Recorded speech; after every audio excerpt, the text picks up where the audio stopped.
महाराज, आपका स्वप्न पहले प्रहर का है और ग्रंथ अनुसार पहले प्रहर का स्वप्न सच होता है। आप स्वप्न में सिद्धार्थ को ढूंढ रहे हैं, अर्थात आपके पथ से उसका पथ विपरीत है। दूजा, आपने सिद्धार्थ को समाधि में देखा, अर्थात वो शांति के पथ पर चलेगा। शरीर पर मिट्टी और पौधे, अर्थात उसने समाधि कई दिनों से लगाई हो। उसने गेरुए रंग के कपड़े पहने, अर्थात उसकी विचारधारा मुनि और योगी की भांति हो।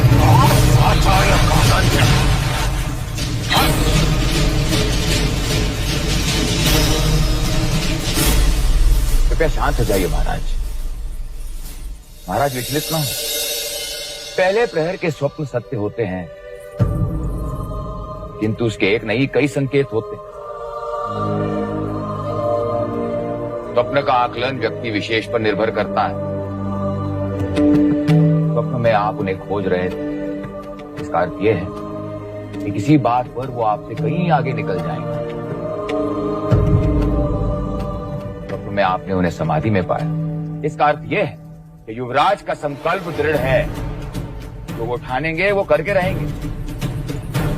आपने उन्हें मुनि की भांति देखा, अर्थात लोग जैसे एक मुनि को पूछते हैं, युवराज को भी वैसे ही पूछे। महाराज, हम सब जानते हैं कि युवराज की जन्म कुंडली में कई सिद्ध योग हैं। जिस राजा का संकल्प दृढ़ होता है वही चक्रवर्ती होता है। मैं आपके कथन से सहमत हूं कि स्वप्नों का आकलन व्यक्ति विशेष पर निर्भर करता है। आचार्य कौंडिन्य, मेरा आपसे मतभेद है। आपने सिद्धार्थ को वो ज्ञान दिया जो मैं उसे देना नहीं चाहता था। आपने सिद्धार्थ को अहिंसा, ध्यान और मृत्यु का ज्ञान दिया, वो उचित न था। कुलगुरु वाचस्पति ने सच कहा महाराज। आकलन व्यक्ति विशेष पर निर्भर करता है। जो बालक 8 वर्ष की आयु में सारे शास्त्र कंठस्थ कर लेता हो, उससे क्या छुपेगा। महाराज, वेदों और शास्त्रों में जगह जगह पर जीवन, मरण, मोक्ष, मुक्ति का उल्लेख है। केवल इन उल्लेखों और उपदेशों से कोई सन्यासी नहीं बन जाएगा। अब तक शमशान वैराग्य की भावना उनमें नहीं हुई, क्योंकि उन्होंने अब तक किसी भी मनुष्य की अथवा अपने स्वजन की मृत्यु नहीं देखी। उन्हें मनुष्य रोग की अनुभूति नहीं हुई है। और रही बात अहिंसा और ध्यान की, तो अहिंसा उनका स्वभाव है और ध्यान उनकी रुचि। महाराज, स्वभाव और रुचि मनुष्य अपने साथ लेकर जन्म लेता है, उसे सिखाया नहीं जाता। एक पक्षी की पीड़ा अथवा एक जीव की मृत्यु देखकर जो बालक विहाल हो जाता है, मनुष्य के दुख उसके लिए अमूल्य हो। आप, हम, यहां उपस्थित सब मोक्ष प्राप्त करना चाहते हैं। प्राप्त करने के कई मार्ग, भक्ति, वैराग्य, ज्ञान। अब कौन सा मार्ग चुनना है, इसका आकलन भी व्यक्ति विशेष पर निर्भर करता है। फिर भी यदि आप सब गुणी जनों को मेरी शिक्षा प्रणाली अनुचित लगी हो, तो मैं क्षमा चाहता हूं।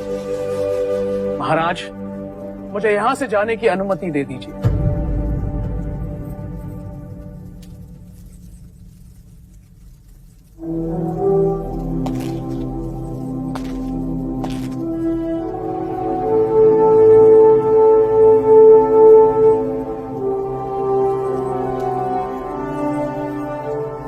आचार्य कौंडिन्य, कृपा करके दक्षिणा स्वीकार कर।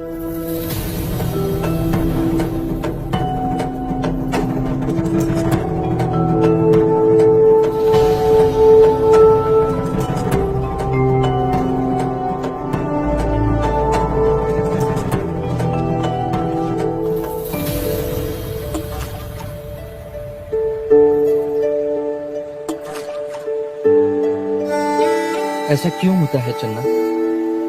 जब मनुष्य के जीवन में कोई साथ आता है तो उसे खुशी होती है, और जब छोड़कर चला जाता है तो ग्लानि। देवी गोपा के जाने का दुख है आपको?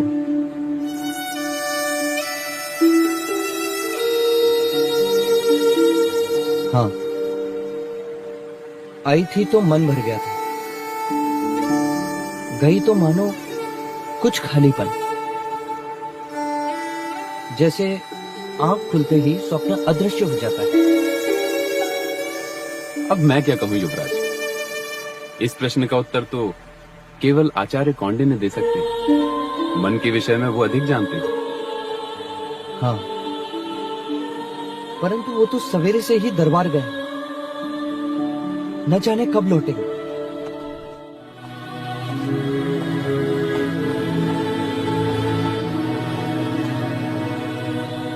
कुलगुरु, मैं ये दक्षिणा स्वीकार नहीं कर सकता। क्यों आचार्य? क्योंकि युवराज को दी गई मेरी शिक्षा महाराज को उचित नहीं लगी। आप उचित अनुचित को भूल जाइए आचार्य, कृपया आप इस दक्षिणा को स्वीकार कीजिए। नहीं, मैं अपनी शिक्षा के प्रतिफल में दक्षिणा लेता हूं। केवल एक ब्राह्मण होने के नाते आश्रित होकर भिक्षा नहीं मांगता। क्या आप उस पर आक्षेप कर रहे हैं आचार्य कौंडिन्य? क्या आपने महाराज को प्रसन्न करने के लिए असत्य नहीं कहा? नहीं आचार्य, मैं इस राज्य का कुलगुरु हूं। मेरा कर्तव्य यह है कि मैं राजा के प्रति, इस राज्य के प्रति निष्ठावान रहूं, कहीं उनका विश्वास खंडित ना हो जाए। वो चिंता मुक्त रहें कि वो अपनी प्रजा का अच्छा पालन कर सके। क्या आपको ज्ञात नहीं कि असित मुनि के एक कथन से पूरी की पूरी एक पीढ़ी को कपिलवस्तु से निकाल दिया गया था? और आपका भी इस राज्य के प्रति यही कर्तव्य था आचार्य कौंडिन्य कि आप युवराज को क्षत्रियता का पाठ पढ़ाते, ताकि एक सन्यासी का। कुलगुरु, आत्मा भाग्य को साथ लेकर आती है। आपके अथवा मेरे कहने से कोई सन्यासी नहीं बन जाता। मैंने युवराज को वो प्रत्येक शिक्षा दी है जो एक गुरु को अपने शिष्य को देनी चाहिए।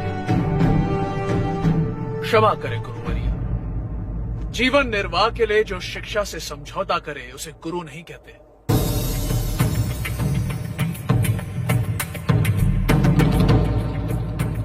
पर महर्षि वाल्मीकि और सांदीपनि की तरह मुझे भी इस बात का सदैव अभिमान रहेगा कि कुछ वर्ष मैंने आने वाले युग के युग पुरुष के सानिध्य में बिताए, और वो मेरा शिष्य था।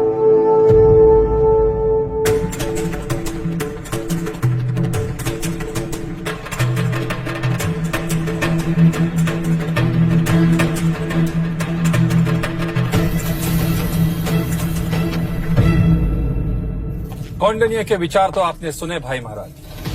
क्या अब भी आप मेरे विचार से सहमत नहीं हैं?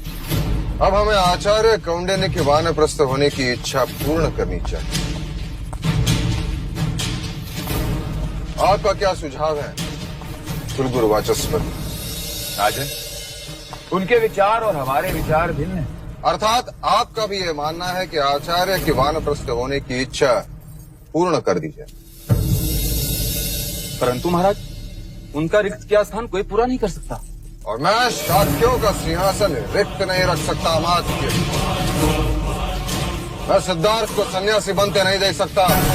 यदि युवराज के हित को देखा जाए राजन, तो कौंडिन्य की इच्छा को तुरंत पूर्ण करना चाहिए। युवराज वन में जाए या ना जाए, परंतु आचार्य कौंडिन्य को वन में जाना ही होगा।